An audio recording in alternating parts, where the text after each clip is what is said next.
విశాఖ ఉత్సవ్ తరహాలోనే అనకాపల్లిలో తొలిసారిగా అనకాపల్లి ఉత్సవ్ కార్యక్రమాలను ఈ నెల 29, 30 తేదీల్లో ఘనంగా నిర్వహించనున్నట్లు మాజీ మంత్రి అనకాపల్లి ఎమ్మెల్యే కొనతాల రామకృష్ణ ప్రకటించారు. జిల్లా కలెక్టర్ కార్యాలయంలో జరిగిన మీడియా సమావేశంలో ఎమ్మెల్యేలు పంచకర్ల రమేష్ బాబు, సుందరపు విజయ్ కుమార్ పాల్గొన్నారు. ఈ సందర్భంగా మాట్లాడుతూ ఎన్టీఆర్ గ్రౌండ్ లో ప్రధాన సాంస్కృతిక కార్యక్రమాలు, కొండకర్ల ఆవ, ముత్యాలమ్మపాలెం సముద్ర తీరంలో ప్రత్యేక పర్యాటక కార్యక్రమాలతో అనకాపల్లి ఉత్సవాలు నిర్వహించనున్నట్లు తెలిపారు. జిల్లా సంస్కృతి సంప్రదాయాలు ప్రతిబింబించేలా పర్యాటకాభివృద్ధికి తోడ్పడే విధంగా ఈ ఉత్సవాలు జరగనున్నాయని స్పష్టం చేశారు.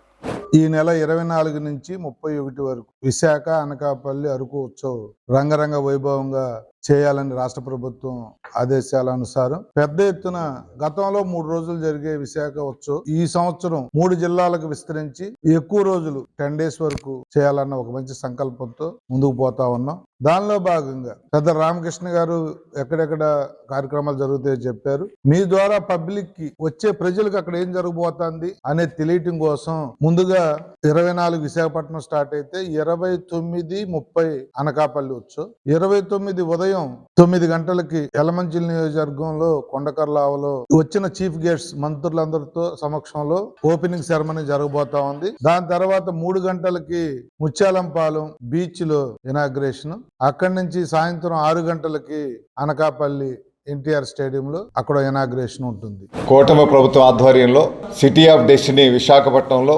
అనకాపల్లిలో, అరకులో విశాఖ అనకాపల్లి అరకు ఉత్సవాలు ఏర్పాటు చేయాలని, జాతీయ స్థాయిలోనే ఈ ఉత్సవాలు తీసుకెళ్లాలనే ఆలోచనతో మన ముఖ్యమంత్రి గారు గౌరవనీయులు నారా చంద్రబాబు నాయుడు గారు, ఉప ముఖ్యమంత్రి గారు పవన్ కళ్యాణ్ గారు విశాఖపట్నాన్ని ఫైనాన్షియల్ క్యాపిటల్ గాని రూపుదిద్దడమే కాకుండా టూరిజం క్యాపిటల్ గా కూడా అభివృద్ధి పరచాలనేటువంటి ఆలోచనతోనే విశాఖ ఉత్సవం ద్వారా ఉత్తరాంధ్ర ఉన్నటువంటి సాంప్రదాయాలు, సంస్కృతి, ఇక్కడ ఉన్నటువంటి రుచులు ఇవన్నీ కూడా ప్రజలకు తెలిసే విధంగా ప్రమోట్ చేయాలనేటువంటి ఆలోచనతోనే ఇటువంటి మంచి కార్యక్రమం చాలా సంవత్సరాల తర్వాత మళ్ళీ ఏర్పాటు చేయడం జరుగుతూ ఉంది. అటు విశాఖపట్నంలోను అనకాపల్లి కేంద్రంగా మొట్టమొదటిసారిగా జరగబోతా ఉంది. అరకులో గతంలో కూడా జరిగాయి. మళ్ళీ ఈ కార్యక్రమం ఏడాది జరగడానికి కావాల్సినటువంటి నిర్ణయాలు తీసుకోవడం జరిగింది. మన ఎన్టీఆర్ స్టేడియం కి నోకాలమ్మ టెంపుల్ దగ్గర నుంచి ఎన్టీఆర్ స్టేడియం అయితే అలా చేయాలా, లేకపోతే ఎక్కువ మంది సాంస్కృతిక కార్యక్రమాలు వస్తారు కాబట్టి మేమేమో చిన్న సవరణ అనుకుంటున్నాం, ఇంకా తెలియదు. కానీ ఇప్పుడైతే మాత్రం నోకాలమ్మ టెంపుల్ నుంచి ఎన్టీఆర్ స్టేడియం వరకు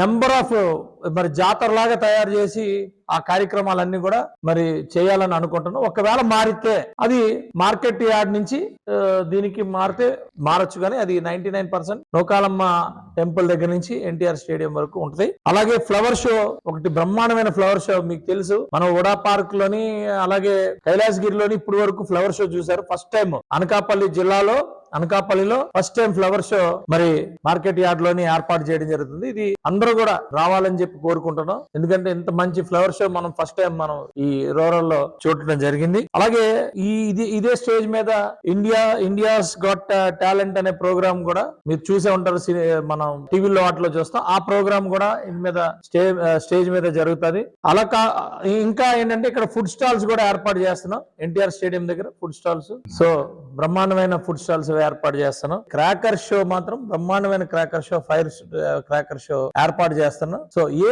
ఈ ప్రోగ్రామ్ అంతా కూడా ఈ 2 రోజులు కూడా బ్రహ్మాండంగా ఒక మంచి వాతావరణంలో ఒక కొత్త రకంగా, అంటే ప్రోగ్రామ్స్ మన అనకాపల్లి రూరల్ జిల్లాకి పెద్ద కొత్త ఏం కాకపోయినా కూడా కొత్త రకంగా ప్రజెంట్ చేస్తున్నాం. ఒక మంచి ఉత్సవం లాగా మేము ఏర్పాటు చేసి ఈ ఉత్సవాన్ని ఫస్ట్ టైం ఈ ఉత్సవాన్ని బ్రహ్మాండంగా మరి తయారు చేస్తాం.